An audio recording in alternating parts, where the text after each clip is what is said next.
Here comes the opening. With a mysterious aura, Lucy rushes to find Little Black to flee the strange place, while Little Black slumbers deeply in dreamland. Little Black, tired of hard times, Lucy sought answers alone, took the elevator to the 12th floor, and encountered the opening scene. There were freezing tech pods with people and long cryo naps. Just as he was baffled, the lights flickered on. Then Grandpa walked in after opening the door, looking comical. Naturally, Lucy accidentally squeaked. Lucy was nabbed, put on trial, and shown a hologram of adventures of the shelter. Not so long ago, this shelter was taken over by mad scientists using locals for experiments, aiming to create a new world under science rule. But they were ultimately defeated by the locals. The one-eyed uncle is a descendant of those mutated ones. He asked Lucy a question. What's the experiment 33 years from now? No experiment. The uncle fell silent. Due to Lucy's wildness, the shelter decided to punish him, strapping him into a weird contraption. Little Black watched, suddenly feeling his popcorn tasteless, as Lucy was tied to the judgment stage with an outraged crowd. After the lady assistant read Lucy's charges, the warden brandished a huge knife, striding toward Lucy, for the loss of a precious survivor. You have been sentenced to death. Execution is to be carried out now. In Lucy's shocked gaze, the uncle struggled to cut the ropes. Almost there, hurry up and take that size away. The uncle strained and finally broke loose his ropes, sparking cheers, but this was just the start. The uncle also tossed him 2 tables of supplies, and Lucy thought it was punishment, but ended up being the good guy. Entirely unaware, he had no idea that Little Black was secretly stealing the core of great change, and shortly afterward made a triumphant entrance, as if he were starring in a drama of a hero rescuing a damsel in distress. Only you possess the power to light up the darkness and bring it to life. Only you and those who are like you can make me feel this way. This is my dream. Lucy halted him. They took the elevator to the surface, but Lucy asked him to return the core. Without the core, backup power last days. After Lucy's persuasion, Little Black gave in.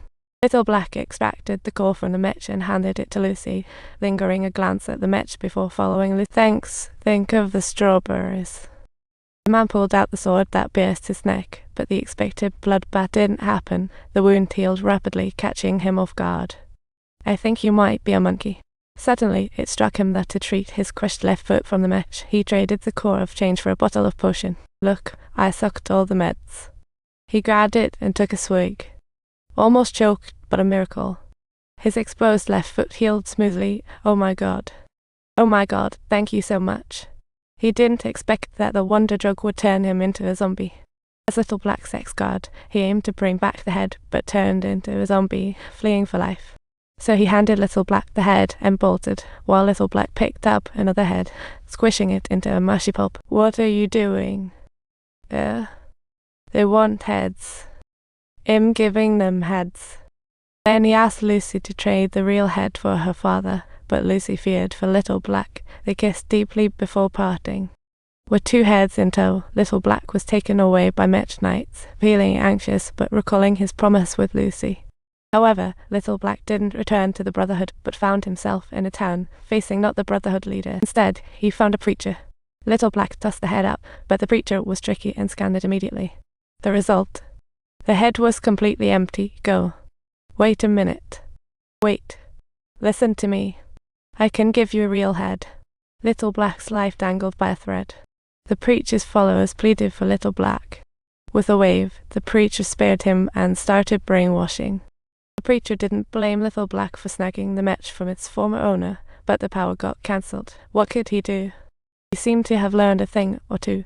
The preacher promised Little Black, as long as he could find a head, he'd become a tree knight. Establish a new brotherhood. Got to admit, the preacher truly understood people, knowing Little Black was just searching for a home. Meanwhile, Lucy, following the tracker, finally reached her destination, which was a stark contrast to the wasteland. There were crops and markets here, with zombies living in harmony with ordinary folks, and Lucy was led to a grand hall. There she finally spotted her father, who'd been kidnapped days ago, trapped in a giant birdcage. See, Dad. As Lucy was about to move forward, she was stopped by 2 soldiers. Welcome. The lady was the legendary Flame Mother, and next to her was a body missing its right arm. Lucy took a seat. Lucy stated he initially wanted to blow the brains out with explosives, hoping to wipe everyone out, but he still wanted a peaceful resolution. Handing the head to Moore, hoping she'd uphold her end to free his father, she plunged a needle into the head and extracted the blue something. Lucy had no clue what it was that made everyone fight to grab it, but right now he just wanted to take his father home. What if I told you how I know your father, who exactly he is? No, Lucy, don't listen to him. You think your father perished in a giant stone, just like you. Don't forget to subscribe to our channel for more awesome content.